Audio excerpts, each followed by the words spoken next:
we could consider Rebecca as a horror film, not in the traditional way, of course, because it's more like a story that speaks about envy, obsession, secrets.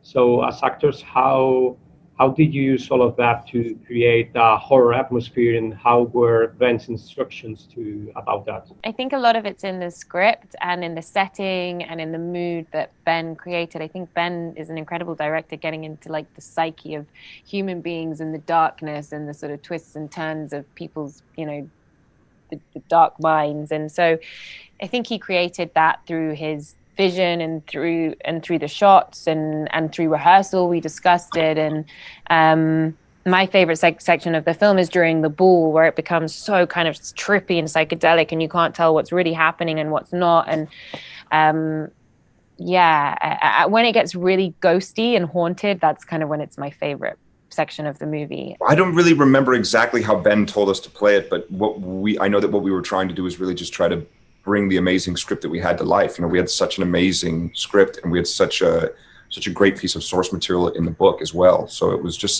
trying to sort of like bring truth to that. And after being Mrs. Lambert, an extraordinary one, I must say, do you see her more as a cruel bully or as a highly broken human being? I see her as a cruel bully who is also a broken human being. Because I think she is being awful. She is unforgivable. What she does is unforgivable. But even if it's unforgivable, you can see where it's coming from. Or rather, I've sort of invented a story of where it's coming from. And some of that seems, because a lot of people are talking to me about that, so some of that seems to have seeped through into the performance, which is a good thing. But I didn't want, playing this part, I'm not begging for forgiveness for Mrs. Danvers at all. She is awful. And you film exquisite shots in southern England for this film, but I felt particularly impressed by the Rebecca's room, because it felt like an ice cage. And I don't know what kind of conversations did you have with Katie Spencer, the site decorator, about expressing Rebecca's presence through objects and rooms and wherever. Yeah, I mean, the conversation about Rebecca in Mandalay was that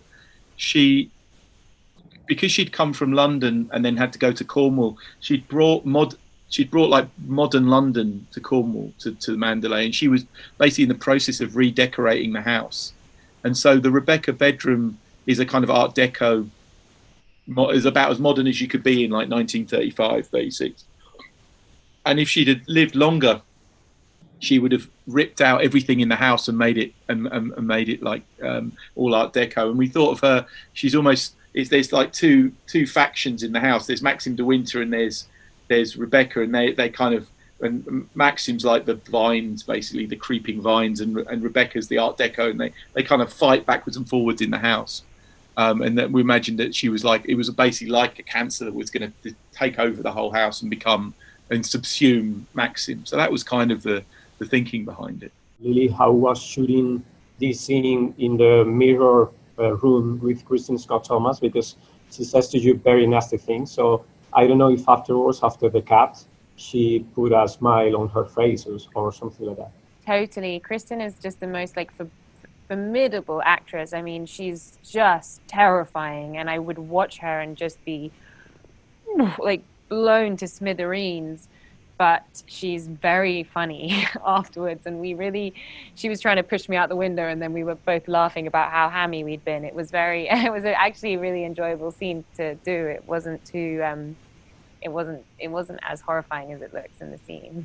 Because that section is like a dream. It's like a sort of nightmare.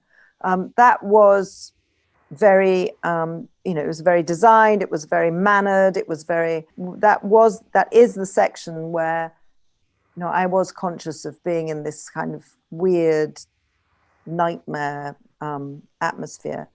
And so being able to come out of that, because this is the magic of films. You're in this incredible room and you go 2 feet to the left and you're in a warehouse with a whole load of, wooden slats, because it's all fake. So it's actually quite easy to sort of come out of it, because you just walk down some steps and you're in a car park. So you have to be able to concentrate, to be able to stay in that room, to stay in this palace with mirrors, and to be by the sea and imagine the sea in the background and the mist coming in and all these things.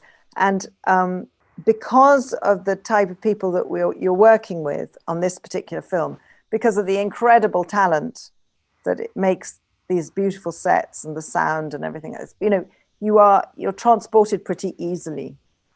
But it's really good fun. And how did you experience the challenge of distancing yourself from the Hitchcock movie, the film from the 40s, and creating at the same time a contemporary future? It was easy for me. I hadn't seen the original movie before we did this, and I also hadn't read the book before I got hired. So there was a very clear sort of like delineation between what we were doing and what had already been done, for me anyway. The worry was, and the concentration was about the adaptation, not about the Hitchcock film, you know.